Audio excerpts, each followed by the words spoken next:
Hi everyone, I'm Taluka from Markers and Minions. This video is a part of my new Sunday series of videos where I share tips and ideas based on my own experience using Benchmark Advance in my class. So before I jump into today's topic, I want to let you know that I'm excited to be launching my annual online course, Fitting It All In using Benchmark Advance. I'm going to have a July cohort this year, and there will be 1 week only to enroll. I'm going to do it this way so that we're all in this same cohort and working together this summer. And there are 6 modules involved in this course that help you plan your whole group lessons, your small group lessons, scaffolds, provide supports using anchor charts, plan out extension ideas, organizing things. It's going to be great. So if you are interested in this at all, you can sign up for the wait list, and that's going to be linked in the caption. And then whenever it does go live, I will send information about the course and all the details. You'll be the first to hear about it. All right? Okay, so today I want to talk about the Benchmark Advance close reading lessons. So those are your comprehension-based lessons, and I want to hopefully bust a myth for you. So the myth is that you cannot keep your benchmark lessons mini. So when you're looking at the allotted time frame for each of these lessons, a lot of the times we're like, okay, thanks for that suggestion. But the reality is you can keep it short, and there are 4 strategies that I've broken down that helped me personally keep those lessons short. Now, a little bit of background. My first year with Benchmark, I was teaching a combo class, and I had to keep things short because I was literally doing ping pong. I was on this side of the classroom with my 2nd graders and on this side of the classroom with my 3rd graders. So these tips that I'm sharing are truly things that I out of desperation discovered and started using. Okay, so here's the problem that we all know too well. Benchmark gives so many examples in their lessons. There's a ton of things to annotate. There are scripted portions. If you're following the script, it can be really, really detailed and extensive. And the lessons are frankly challenging for the students, so a lot of the times we feel like we need to slow them down to kind of keep them engaged and up to speed. And so therefore the lessons can end up taking a lot more than the 15 to 20 minutes and a lot more than the week that you have allotted for them. And if we rush things, sometimes we feel like the students don't enjoy the text as much. They're not developing a love of reading. Okay, so these are all, I think, common concerns and thoughts that we've all had at one time or another. So we're going to simplify these close reading lessons, and we're going to basically, hopefully, try and solve that problem. So number 1, let me look at my list here. Read the whole text for enjoyment first. So the way that it's designed, at least in the edition that I was using, is that you would start the week, the extended read, the longer text for the week, by reading like half of it and doing a close reading lesson around the first half, and then breaking it up and reading the second half the next day. And that didn't really work well for my students. It didn't feel natural for me either. So what I ended up doing was, I was like, let's make this an enjoyable activity and actually just spend the first day reading through the text. And I would literally call my students to the carpet and I would just read it aloud to them. And I would model fluency. I would show them what it sounds like to read with expression, and made different voices for the different characters, and we really got into it and we enjoyed it, and we actually made it through the whole text before we started reading for a purpose and finding key details of main idea or finding the author's purpose or whatever that is, right? Or whatever the lesson was.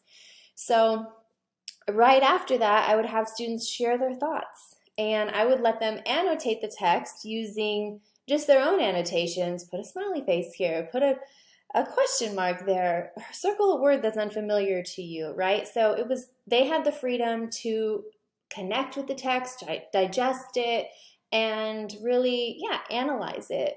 And so I think that really helped, because then once we did start getting to the lessons, there was already a barrier that we made, that we got past. Do you know what I mean? So I wasn't like teaching the lesson and going back and like saying like, oh, well, I think this word means this, and like, you know, it wasn't, we already read the story. We already know what we've read that week. So once we go and we when we do the lessons together, it really allows us to kind of breeze through them a little bit more smoothly, less misconceptions, less confusion, and that really helps shorten the lesson as well. Okay? Second strategy is to prepare your close reading annotations in your text ahead of time. So this is actually a tip that was shared with me several years ago by Gail. Hi, Gail, if you're watching this. She's a second grade teacher. She would take her own copy of the text. She would do the lesson herself first. And she would literally go through the TRS and see, okay, what am I supposed to be highlighting with the kids? What am I supposed to be circling? What am I supposed to be writing in the margins? And she would do it. And she would be able to foresee any misconceptions, any questions that would potentially arise.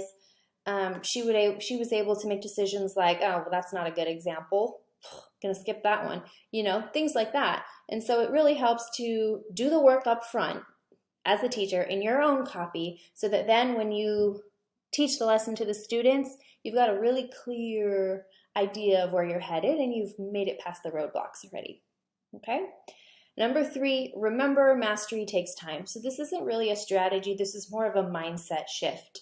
So remember that you have around 10 comprehension standards for literature and 9-ish for informational, or might be switching that, whatever. It's not that many standards, right, for each of the different types of texts. If you were only teaching them once, then that would be like, give or take 20 lessons, right?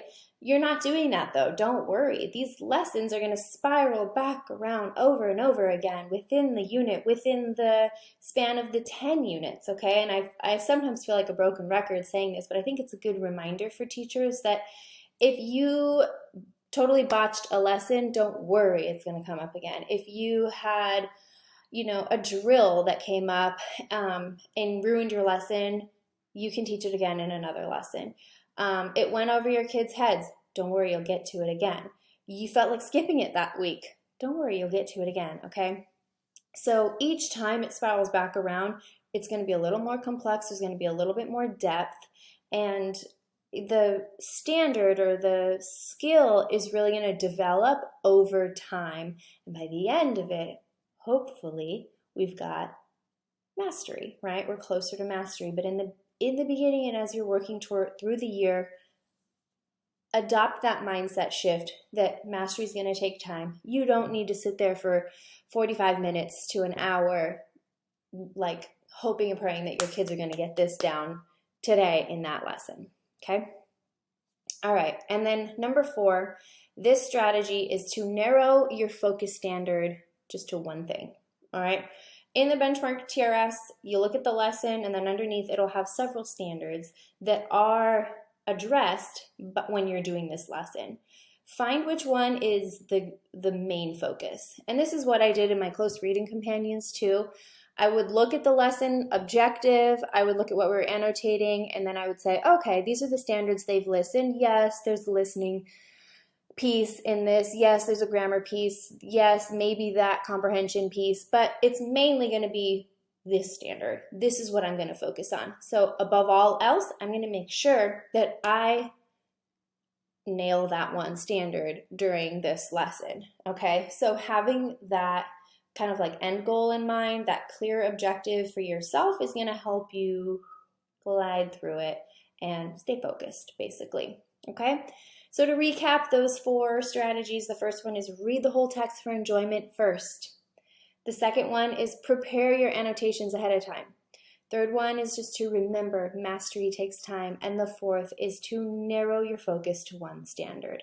Okay, so this is just one of the many things that you will practice and get used to in my online course, Fitting It All In Using Benchmark Advanced. So I open this course once a year, and I have a cohort, a community of teachers that all works through the course together. I'll be opening up seats for this in July, and enrollment will be open for about a week. It's a really wonderful way to learn the program and how to make it work from you from a teacher lens, okay? This is not going to replace your formal training. This is not going to teach you how to use the program. This is just going to be, let's work with other teachers and let's make this work for us. Boots on the ground, we're in the classroom. How do we figure this out together, okay? So you can join the waitlist in the meantime using the link in the caption, and then once the enrollment period opens, you'll get an email with more information about how to enroll and just overall the details of the course, okay?